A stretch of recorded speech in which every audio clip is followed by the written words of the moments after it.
What's going on, everybody? My name is Aiden and welcome back to another video. Ladies and gentlemen, today we are going to be talking about a player that I'm excited to see in the Summer League. And I mentioned him a little bit in the last video and I want to mention him a little bit today as well. I want to talk about Matas Buzelis, our rookie, ladies and gentlemen, and what I'm excited to see from him individually in this upcoming Summer League experience. Now, this is also something that you should probably be expecting in the preseason, regular season, and everything in between.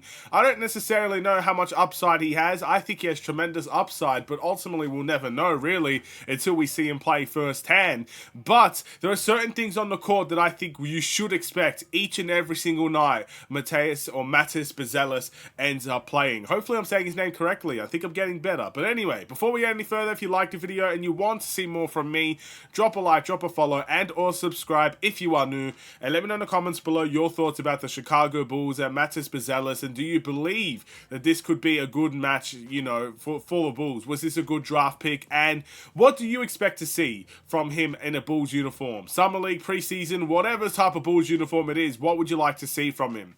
Here are the things that I think we will see from him. And I think the biggest one we can take away is work ethic. I think work ethic screams to me about Matas Buzelis for a variety of reasons. Obviously, playing in the G League, I think, is a lot harder than playing in college, in my humble opinion. I could be wrong, but I don't personally think that I am wrong. And at the end of the day, I think that's the harder approach. He took the harder approach because I think he's got a tremendous work ethic and wants to have, I guess, a challenge everywhere he goes in many ways. So I think work ethic is going to be key. I think if you watch him play, he does scream hard work, in my opinion. He's someone that's going to fight for a rebound. He's someone that's going to dive for the ball for a hustle stat, in my opinion. He's someone that's going to be, I guess, a physical player.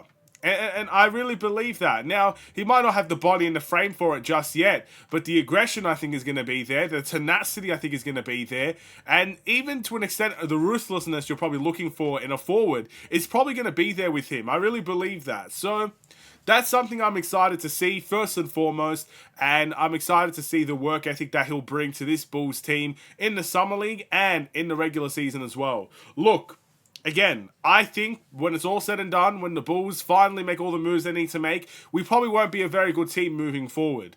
If they make the moves that we expect them and they need to make. It is as simple as that. But with all that being said, I think work ethic will go a long way for him. I think a work ethic will give him a successful season, in my opinion. And I'm just excited for it. Let's move on into the next thing. This is something even he has come up with himself, and that is trash talk. We talked about one side, work ethic, and now you got the trash talk. It reminds me of the old school day type of players, you know, the Kevin Garnetts of the world. He was the ultimate trash talker, Kevin Garnett. He was playing, I guess, he was one of those key guys when I was growing up watching basketball. And he loved the trash talk. He loved to get into people's faces. He loved to kind of, you know, show his presence and dominate in that way. The mental game just as much as the physical game.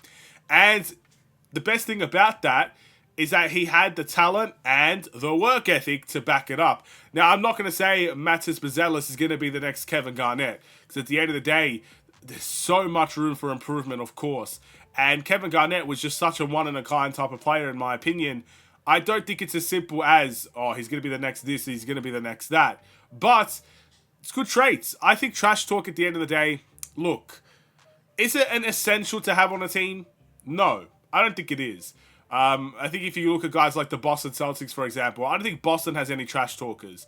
Jaylen Brown is like the smartest and the most humblest guy on the team. Derek White doesn't really speak. Jason Tatum, I don't think Jason Tatum's a trash talker. Porzingis isn't a trash talker. There's not many trash talkers on the Boston Celtics, really. And they are the NBA champions. So it's not an essential part, in my opinion, trash talking and stuff of that nature. But you can't really go wrong with it, in my opinion. Trash talk can help you. Trash talk can bring your teammates' energy up. Trash talk can really put fear into the opposition as well. Especially if Matas Buzelis turns out to be a phenomenal player and one of the top players in the league. The trash talk from a superstar, I think, will do wonders for a Bulls team, or for any team, really.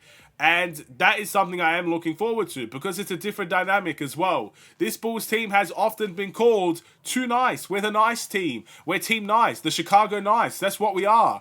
We're just humble, nice, smiling, And that's fine. I don't really have a problem with that whatsoever. In fact, I encourage everybody to be as nice as possible. But it's going to be interesting to have a player. I wouldn't say he's not nice, but in terms of a basketball game in a basketball atmosphere, he's not your friend. He's not, someone that you want to just make happy and laugh. He's going to come at you with some trash talk. It's what he's known for. And that's another thing I'm excited to see. I'm also excited to see how he's going to really translate in a Summer League atmosphere compared to where he was in the G League. Again, the G League, you're versing grown men fighting for contracts, fighting for positions in the NBA, and even there was two-way contract players as well that was in the NBA, moving in and out of the NBA. You're fighting against all those guys, grown athletes, prime players, and really, really good players as well. Players that probably dominated in college back in their day.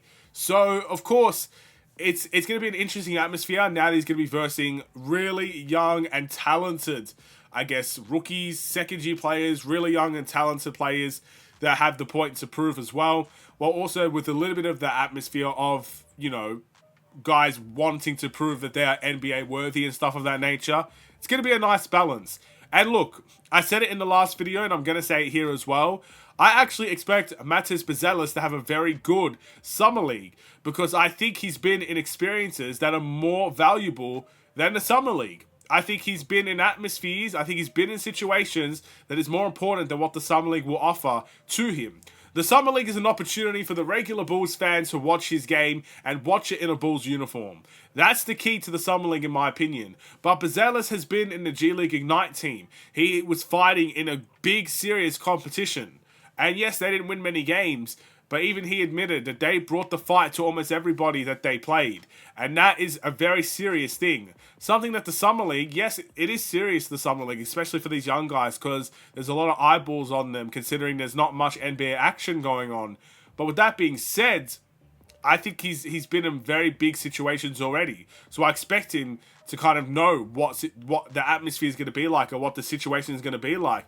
And I do expect him to overcome that in many ways. For a young player, I'm expecting a lot. But let's not pretend that he wasn't for a long time a top 5 prospect for the NBA draft. He fell to us. I think we were extremely lucky that he dropped to us as well. But now it's up to him. He's a young guy. I've talked about him in a good and sometimes even a bad way. His strengths are also sometimes his weaknesses. It's a bizarre world that we live in, ladies and gentlemen, with Matas Buzelis. But it's time to make the statement. And it's time for him to shine. And I'm looking forward to seeing it. And not to mention, not even just the Summer League, we're going to have a whole season to kind of see where he's at. And I love a rookie season, ladies and gentlemen, especially when it's a good one, because it brings so much hope for the future. So let's hope he's one of them that we'll be talking about the end of the season as a phenomenal talent with tremendous upside. Thank you for watching. Drop a like and a follow and or subscribe if you are new. And I will see you in the next one. Stay safe, stay healthy, and stay tuned for more. Take care. And peace.